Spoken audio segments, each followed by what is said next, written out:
বাগিচাত বসবাস কৰা বা গ্ৰাম্য অঞ্চলত বসবাস কৰা যিসকল চাহ জনগোষ্ঠীৰ লোক আছে তেওঁলোকে দীৰ্ঘদিন ধৰি বা বছৰে বছৰে হয়তো 50 বছৰ 100 বছৰ ধৰি ভূমি ভোগ দখল কৰি আছে। এই ভূমিকেন্দ্ৰিক যিবিলাক বিষয় আমি আটচাই আন্দোলন কৰি আহিছোঁ, চৰকাৰক দাবী জনাই আহিছোঁ। আনকি চাহ শ্ৰমিক যিসকলে বসবাস কৰি আছে বাগিচাত তেওঁলোকৰ অন্ততঃ তেওঁলোকে বসবাস কৰা যিটো কোৱাৰ্টাৰ আছে সেই ভূমিটো অন্ততঃ তেওঁলোকৰ নামত আবণ্টন দিব লাগিব। দ্বিতীয়তে চাহ জনগোষ্ঠীৰ লোক যিসকলে ভূমি ভোগ দখল কৰিছে তেওঁলোককো আচলতে আবণ্টন আৰু পট্টাকৰণ কৰাৰ ব্যৱস্থা কৰিব লাগে। আৰু বৰ্তমান চৰকাৰে প্ৰক্ৰিয়া কিছু আৰম্ভ কৰিছে বসুন্ধৰাৰ জৰিয়তে, কিন্তু ক'ৰবাত প্ৰক্ৰিয়াৰ মাজত মানে ছিষ্টেমৰ মাজত কিছু অসুবিধা আৰু জটিলতাৰ থকাৰ কাৰণে যি ধৰণে চাহ জনগোষ্ঠীৰ লোকসকলে আচলতে সুবিধাটো লাভ কৰিব পাৰিব লাগিছিলে বা পট্টাকৰণৰ ক্ষেত্ৰত ম্যাদীকৰণৰ ক্ষেত্ৰত সেইটো লাভ কৰিব পৰা নাই। অসম চৰকাৰৰ অসম চৰকাৰৰ ৰাজহ বিভাগ আৰু মাননীয় মুখ্যমন্ত্ৰী ডাঙৰীয়াক আমি স্মাৰক পত্ৰ প্ৰদান কৰিছোঁ যাতে চাহ জনগোষ্ঠীৰ কাৰণে এটা সুকীয়া ব্যৱস্থা কৰি হ'লেও তেওঁলোকক কিন্তু পট্টা প্ৰদান কৰাৰ ক্ষেত্ৰত তেওঁলোকে ব্যৱস্থা কৰে। আৰু চৰকাৰে এটা তেওঁলোকে আমাক আশ্বাস প্ৰদান কৰিছে যে তেওঁলোকে এইখিনি প্ৰক্ৰিয়া পৰৱৰ্তী সময়ত কৰা হ'ব বুলি কৈছে। আৰু আমি আশা ৰাখিম যে 2026 চনৰ নিৰ্বাচনৰ পূৰ্বে চাহ জনগোষ্ঠীৰ যিটো ভূমিকেন্দ্ৰিক যিটো বিষয়বস্তু আছে এই ভূমিসমূহৰ ক্ষেত্ৰত কিন্তু সমাধানৰ সূত্ৰ এটা উলিয়াব। দ্বিতীয়তে বৰ্তমান অসম চৰকাৰে যি ধৰণে বনাঞ্চলসমূহ যি ধৰণে দখল কৰা হৈছিলে সেই বনাঞ্চলসমূহৰ পৰা যিসকলক লোকক উচ্ছেদিত কৰাৰ যিটো প্ৰক্ৰিয়া আৰম্ভ কৰিছে, খিলঞ্জীয়া লোকসকলে অসমৰ খিলঞ্জীয়া লোকসকলে ভোগ দখল কৰি থকা ভূমি বা তেওঁলোকে বসবাস কৰা অঞ্চলৰ যিটো বনাঞ্চল আছে সেই বনাঞ্চল আচলতে কিছু সন্দেহযুক্ত লোক যিসকলে আছে তেওঁলোকক চিনাক্তকৰণ কৰি আচলতে তেওঁলোকক উচ্ছেদ কৰাৰ যিটো প্ৰক্ৰিয়া কৰিছে, সেই অসম তথা অসমবাসী খিলঞ্জীয়া লোকসকলৰ স্বাৰ্থত যে চৰকাৰে এইখিনি লৈছে ইয়াক আমি আদৰণি জনাইছোঁ। কিন্তু সমান্তৰালভাৱে আমি দৃষ্টি নিশ্চিতভাৱে আমি ৰাখিম যাতে চাহ জনগোষ্ঠীয়ে নহয় কিন্তু অসমীয়া জাতিৰ যি কোনো এটা খিলঞ্জীয়া অসমৰ ভূমিপুত্ৰই উচ্ছেদিত হ'ব নোৱাৰে, গৃহহাৰা হ'ব নোৱাৰে, ভূমিহীন হ'ব নোৱাৰে। তাৰ ক্ষেত্ৰত কিন্তু অসম চাহ জনজাতি ছাত্ৰ সন্থাই দৃঢ়তাৰে দৃষ্টি ৰাখি বা চৰকাৰে তেনেকুৱা ধৰণৰ যাতে কৰিব নোৱাৰে, বিশেষকৈ খিলঞ্জীয়া লোকসকলৰ কাৰণে, ভূমিপুত্ৰ লোকসকলৰ কাৰণে, চাহ জনগোষ্ঠীৰ লোকসকলৰ কাৰণে এই ক্ষেত্ৰত কিন্তু নিশ্চিতভাৱে আমি দৃষ্টি ৰাখিম আৰু চৰকাৰক কিন্তু এই লোকসকলক যাতে পাৰ্মানেণ্টলি সংস্থাপিত কৰি ৰাখিব পাৰে, তেওঁলোকৰ অধিকাৰ তেওঁলোকক প্ৰদান কৰিব পাৰে, তাৰ কাৰণে কিন্তু আমি চৰকাৰক দাবী জনাম। জনজাতিকৰণৰ প্ৰক্ৰিয়াটো ইতিমধ্যে ৰাজ্যসভাত উত্থাপিত হৈছিলে 2019-ত আৰু গোটেই ব্যৱস্থাটোত আচলতে এতিয়া সংগঠনসমূহে আন্দোলন কৰাৰ বাহিৰে ইয়াত কোনো টেকনিকেল কোনো কাম বাকী ৰৈ যোৱা নাই। ৰেজিষ্ট্ৰাৰ জেনেৰেল অফ ইণ্ডিয়াৰ পৰা ধৰি ট্ৰাইবেল ৰিচাৰ্চ ইনষ্টিটিউটৰ পৰা ধৰি সকলোবিলাক চৰকাৰী এজেঞ্চিয়ে ইতিমধ্যে 6টা জনগোষ্ঠীৰ জনজাতিকৰণৰ সম্পূৰ্ণ মৰ্যাদা আছে বুলি ইতিমধ্যে আনুষ্ঠানিকভাৱে কৈছে আৰু যাৰ কাৰণে 2019-ত ৰাজ্যসভাত বিধেয়ক উত্থাপিত হ'ল।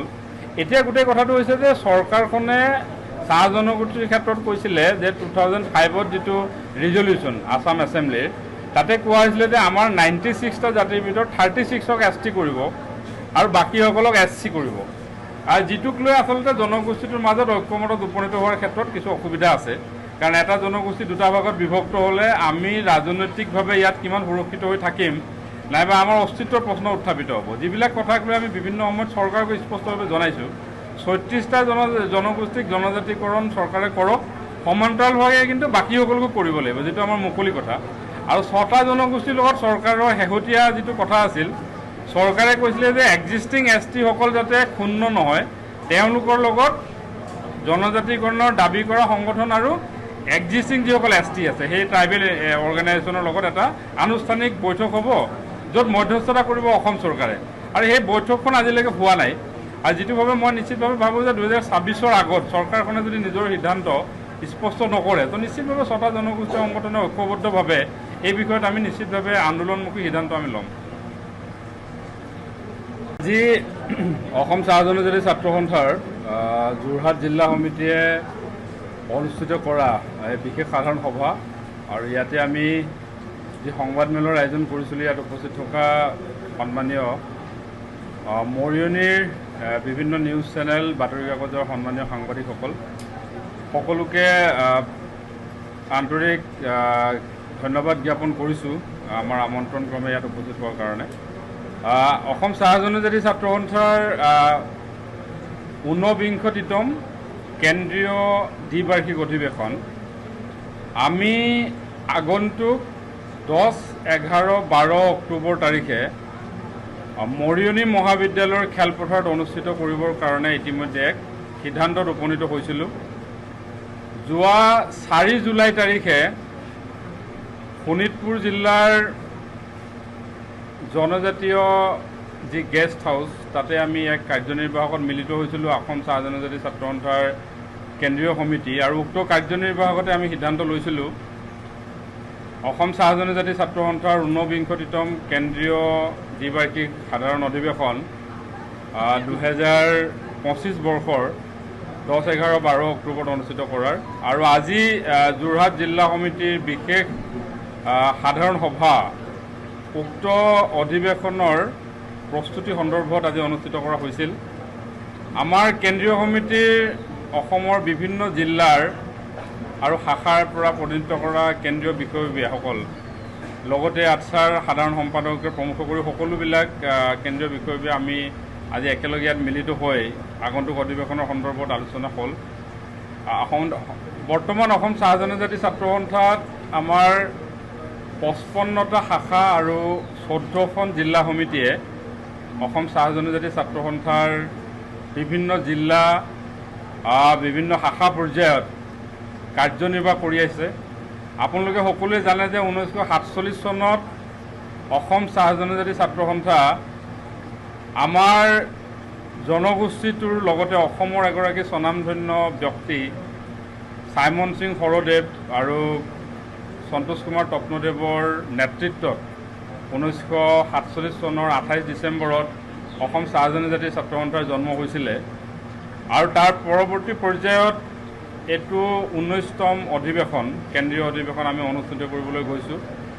আৰু ইয়াৰ আগেয়ে ডিব্ৰুগড় অধিৱেশনত, ডিব্ৰুগড় চাউলখোৱাৰ অধিৱেশনত 2020 বৰ্ষত মই ধীৰাজ গোৱালাই অসম চাহ জনজাতি ছাত্ৰ সন্থাৰ সভাপতি হিচাপে মই নিৰ্বাচিত হৈছিলোঁ, আৰু 2022 বৰ্ষত বিশেষ সাধাৰণ অধিৱেশনত ডিমৌৰ শিৱসাগৰ জিলাৰ যুৱ দলত জগদীশ বৰাইক ডাঙৰীয়া সাধাৰণ সম্পাদক হিচাপে নিৰ্বাচিত হৈছিলে।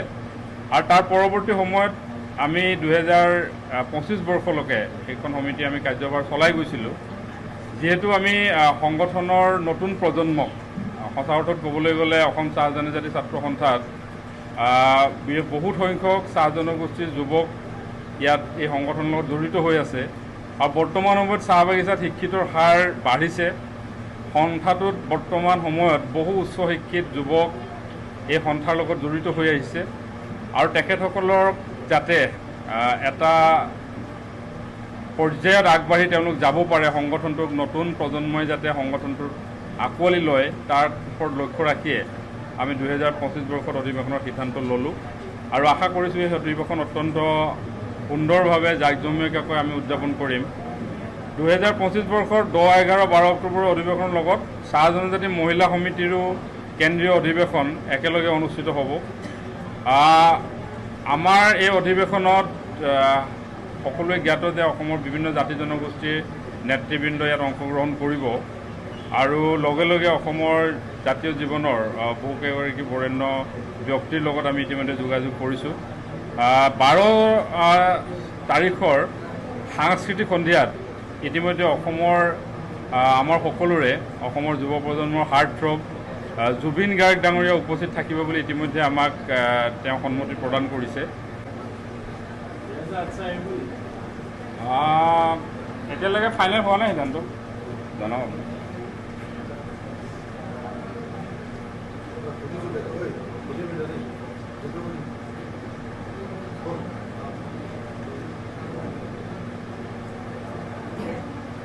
আপোনালোকে কৈছে যে উঠি অহা প্ৰজন্মক আপোনালোকে আগুৱাই নিয়াৰ ক্ষেত্ৰত আপোনালোকে সুবিধা প্ৰদান কৰিব। তো আপোনালোকে আজি যি নেতৃত্ব ইয়াত উপস্থিত আছে, সমাগত যিহেতু ৰাজ্যত নিৰ্বাচন অনুষ্ঠিত হ'ব, আপোনালোকে নেতৃত্ব ত্যাগ কৰি নৱপ্ৰজন্মক দি আপোনালোকে ৰাজনীতিত আপোনালোকে প্ৰৱেশ কৰাৰ কিবা চিন্তা চৰ্চা কৰিছে নেকি আগফাল নেকি? তেনেকুৱা কোনো সিদ্ধান্ত হোৱা নাই এতিয়ালৈকে। আচলতে আমাৰ সংগঠনৰ শাখাৰ পৰা আমাৰ কেন্দ্ৰীয় সমিতিলৈ প্ৰতিনিধিবিলাক আহে, আৰু গোটেই বিষয়টো নিৰ্ভৰ কৰিব শাখা আৰু জিলাৰ ওপৰত। শাখা জিলাই যিসকলক প্ৰতিনিধি পঠাব তেওঁলোকে কেন্দ্ৰীয় সমিতিখন গঠন হ'ব। আৰু এতিয়ালৈকে আমি সংগঠন এৰা নাইবা এৰিম নেৰিম এই গোটেই কথাবিলাক মই ভাবোঁ যে কিছু সময় আছে, যিহেতু অক্টোবৰ 10, 11, 12, গতিকে নিৰ্দিষ্ট সময়ত নিশ্চিতভাৱে জনাই দিব।